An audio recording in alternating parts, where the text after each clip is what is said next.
This is John Pluta, GeorgiaBees.blogspot.com.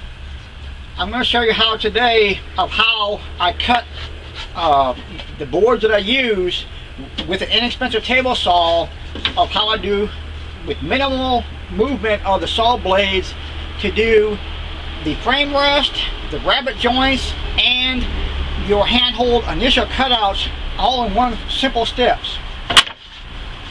What I start off with is a Harbor Freight $100 table saw that I mount on top of their little table stand, table saw stand. And this is a 10-inch table saw for like $100.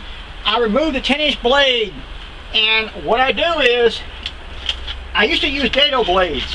Dado blades only have 2 blades. They're very expensive and they wear out very, very quickly. What I use is, just from Walmart, is the 7¼ blades. The Black & Decker Piranha blades. They're 40 carbide tip blades, which are very, very efficient. For the county minded, there is a 24 tooth blade for a couple dollars less, but I prefer the 40 tooth blade. They run about $8.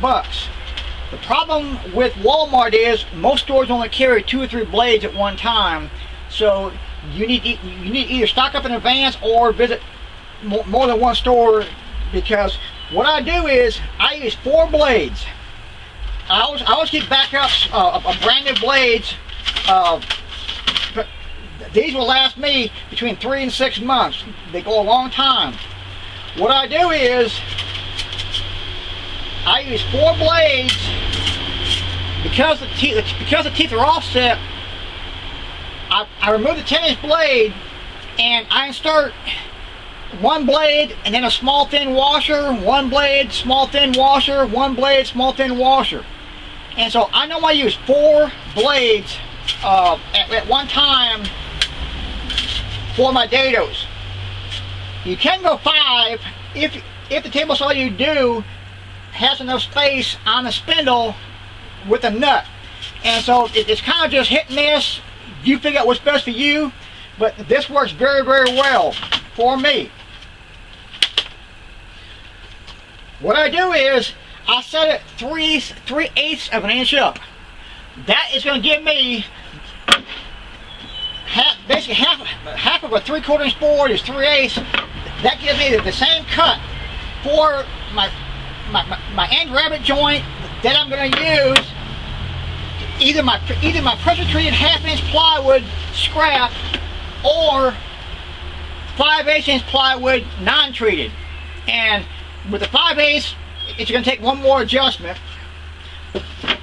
But when I use the 3/8 cut, this gives me the perfect fit that will make a nice tight rabbet joint. This is a deep, this is an Illinois size, and so but just you'll get the point.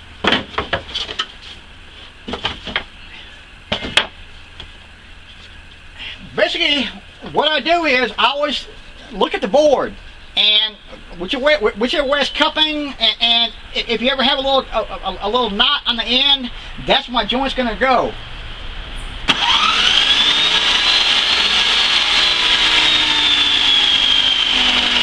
On the initial step, I always set the rip fence just right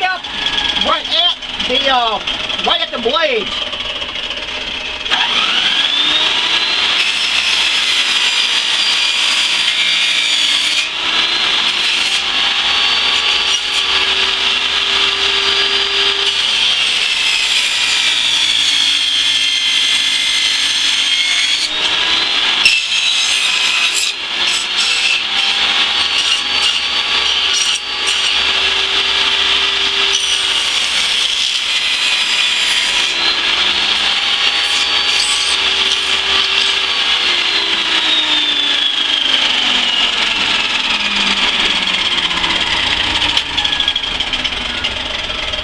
What this is scrap non-treated pine wood from pallets, and so you normally might have one little nub just knock them off.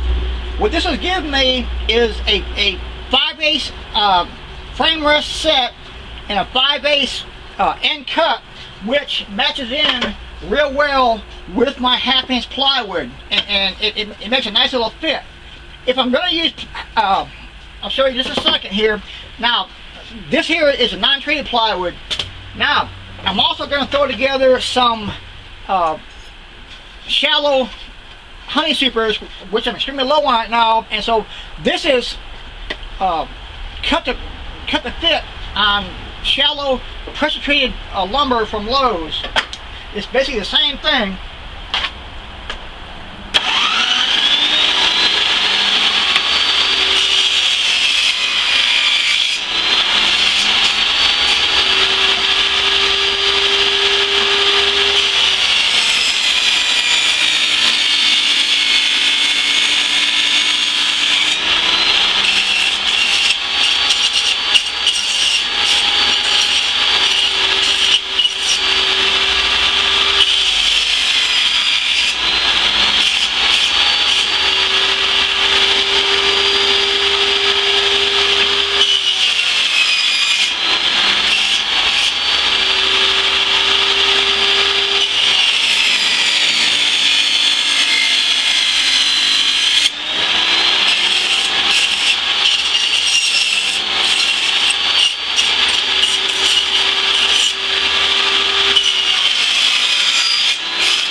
The whole purpose of this setup is so you don't keep adjusting the darn blade and screw things up on the wrong size. But every once in a while, you always want to do a quick check just to make sure the blade hasn't shifted and your fits are well, and which I don't have right now, but it's always nice to have an empty frame around so that you make sure you'll have a 5/8 inch drop of the correct drop. And so just very quickly, I just made 2 ends for honey super of a rabbet joint with a square piece of scrap wood and a frame rest. And with just one additional, the additional movement on a saw that I do is I've already got pre-measured to make a handhold cut. Same depth, same saw blade, and I get an initial cut. For some people with skinny fingers, they could get by with this here. But see my other video of how to do a handhold cutout, and I use this as a starter and then gouge it out to make more. And I always pre-mark, I've got marked ahead of time on my rip fence here, and then about once a year just come by and make another mark because it will wear off of where you want to do. And basically what this is going to do is just give me a slight indentation, the same setup, and this is the only movement on the saw that you make.